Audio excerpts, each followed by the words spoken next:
दोस्तों जय Hind. Bhardwaj RKC channel में आज एक बार फिर से आपका स्वागत है। अमेरिका परमाणु बम के मामले में अपने सुविधा के हिसाब से सोचता है। वो ये रसिया को कुछ भी नहीं कहता है, क्योंकि रसिया तो वैसे उसका सबसे बड़ा दुश्मन है, लेकिन सबसे ज़्यादा परमाणु बम रसिया के पास है। वैसे ही अगर देखा जाए चाइना के पास भी परमाणु बम है और अमेरिका डायरेक्ट चाइना से भी नहीं उलझता है।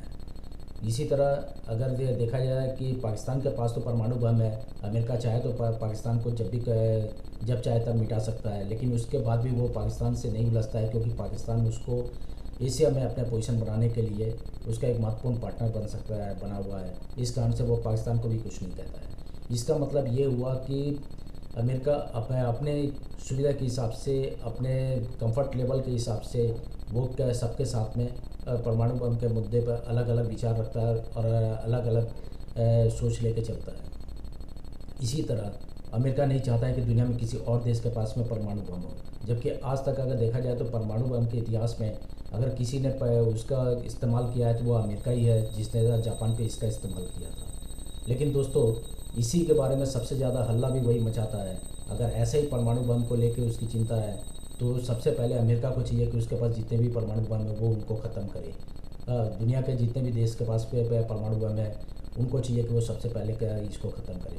लेकिन जिन देशों के पास भी परमाणु बम है वो अपनी सुरक्षा का हवाला दे के उसका डिफेंड करते हैं, लेकिन जब कोई दूसरा देश इसको बनाने जाता है तब वो उसको रोकते हैं, क्योंकि वो उनके सुरक्षा का मुद्दा हो जाता है। ऐसा ही एक अभी ज्वलंत उदाहरण चल रहा है अमेरिका, इजराइल और ईरान के बीच में।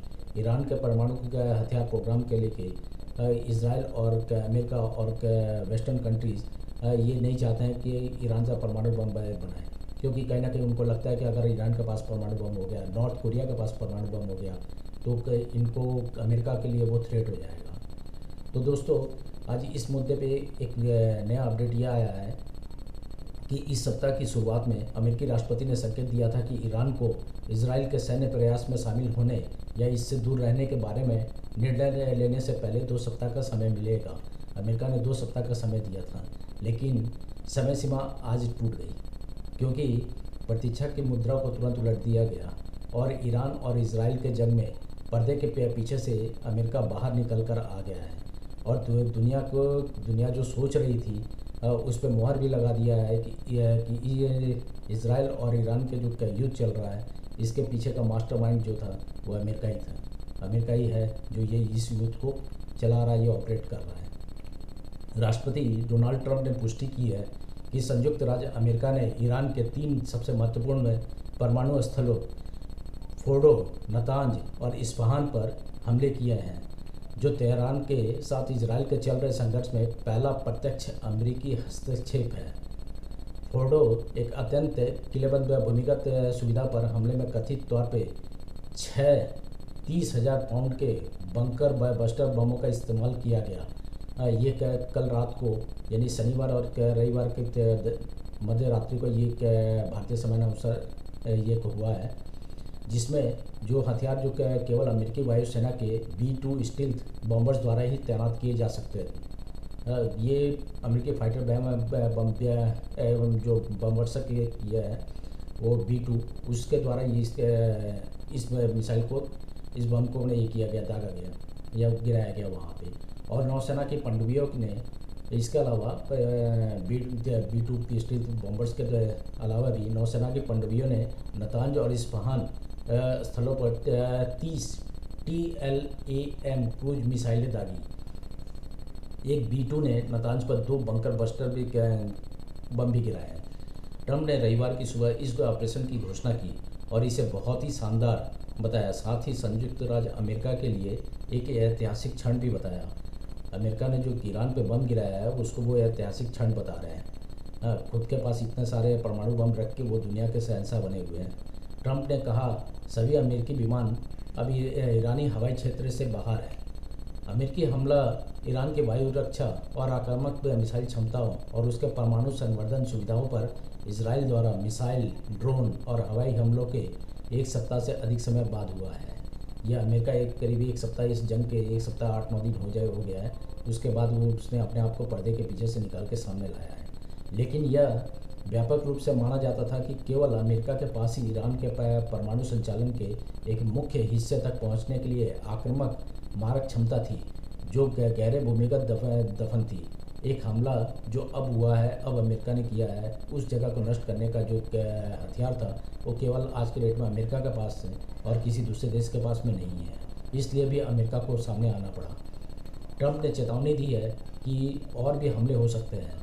उन्होंने कहा, अगर शांति जल्द नहीं आती है तो हम सटीकता, गति और कौशल के साथ उन अन्य लक्ष्यों पर हमला करेंगे। उन्होंने अभी भी ईरान को तो थ्रेट दिया है कि अगर तुमने अभी भी शांति के से कि युद्ध विराम ये करके अपने आप को सरेंडर करके अगर तुमने इस पे बात नहीं किया शांति पे, तो हम लोग फिर से और भी अटैक करेंगे। ये उन्होंने कंफर्म कर दिया है। यानी अमेरिका अब युद्ध में खुले तौर पर सामने आ चुका है और ये युद्ध वो लंबा भी खींच सकता है, ये उसने अपना जता दिया है। हालांकि अमेरिका में ट्रंप के जो ये एक्शन लिए हैं उसका लेके विरोध भी हो रहा है। इस कदम की डेमोक्रेटिक कैलिफोर्निया कांग्रेसमैन रो खन्ना ने निंदा की है, जो पार्टी में एक प्रगतिशील व्यक्ति हैं और ईरान के खिलाफ किसी भी अमेरिकी सैन्य कार्रवाई के आलोचक रहे हैं। खन्ना और कट्टर दक्षिणपंथी रिपब्लिकन कांग्रेसमैन थॉमस मैसी एक ऐसा उपाय पेश करने की योजना बना रहे थे जिससे ट्रंप को ईरान के साथ इजराइल के संघर्ष में प्रवेश करने के लिए कांग्रेस की मंजूरी लेनी पड़ती, और ट्रंप को कहीं ना कहीं इसका अंदाज़ा भी हो गया था। इस कारण से उन्होंने 2 सप्ताह का इंतजार नहीं करके पहले ही इस तरह का एक्शन ले लिया। कांग्रेसमैन रो खन्ना ने कहा कि ट्रंप ने कांग्रेस की अनुमति के बिना ईरान पर हमला किया। हमें तुरंत डीसी लौटना चाहिए और थॉमस मैसी और मेरे युद्ध शक्ति प्रस्ताव पर वोट करना चाहिए, ताकि अमेरिका को एक और अंतहीन मध्य पूर्व युद्ध में घसीटे जाने से रोका जा सके, ऐसा खन्ना जी का कहना है। ईरान के परमाणु ऊर्जा संगठन ने एक बयान जारी कर पुष्टि की कि ईरान के 3 परमाणु स्थलों पर इस्लामिक ईरान के दुश्मनों द्वारा परमाणु अप्रसार संधि सहित अंतर्राष्ट्रीय कानूनों के विरुद्ध हिंसक हमला किया गया। एजेंसी ने कहा कि वह अंतर्राष्ट्रीय न्यायालयों में संयुक्त राज्य अमेरिका के खिलाफ कानूनी कार्रवाई करेगा और ईरान का परमाणु कार्यक्रम अभी भी जारी रहेगा और आगे भी जारी रहेगा। इसे वो रोकेगा नहीं। उन्होंने अपना मंशा एकदम स्पष्ट तौर पे दुनिया को बता दिया है। रविवार को सोशल मीडिया पर जारी एक पूर्व रिकॉर्डेड बयान में इजराइल के प्रधानमंत्री बेंजामिन नेतन्याहू ने राष्ट्रपति ट्रंप को ईरान की परमाणु सुविधाओं को निशाना बनाने के उनके साहसिक निर्णय के लिए बधाई दी है। नेतन्याहू ने कहा, संयुक्त राज्य अमेरिका ने वह किया है जो पृथ्वी पर कोई अन्य देश नहीं कर सकता था। इतिहास दर्ज करेगा कि राष्ट्रपति ट्रंप ने दुनिया के सबसे खतरनाक शासन को दुनिया के सबसे खतरनाक हथियारों से वंचित करने के लिए काम किया। वैसे एक मज़ेदार बात तो ये भी हो गया है कि पाकिस्तान ट्रंप को नोबेल शांति पुरस्कार देने के लिए रिकमेंड कर रहा था, अपना वोट दे रहा था। लेकिन ट्रंप के इस हालिया कदम के बाद में उनका वैसे भी ट्रंप का कहना है कि उन्हें शायद ही कभी मिले, और इसका ये उन्होंने फ्रस्ट्रेशन कह लीजिए, और ये कि उनको अब लगता है कि अब उनको मिलेगा नहीं। इस कारण से भी उन्होंने ईरान पर अटैक कर दिया है कि वैसे भी उनको नोबेल का शांति पुरस्कार तो मिलने वाला नहीं है, अटैक कर ही दो।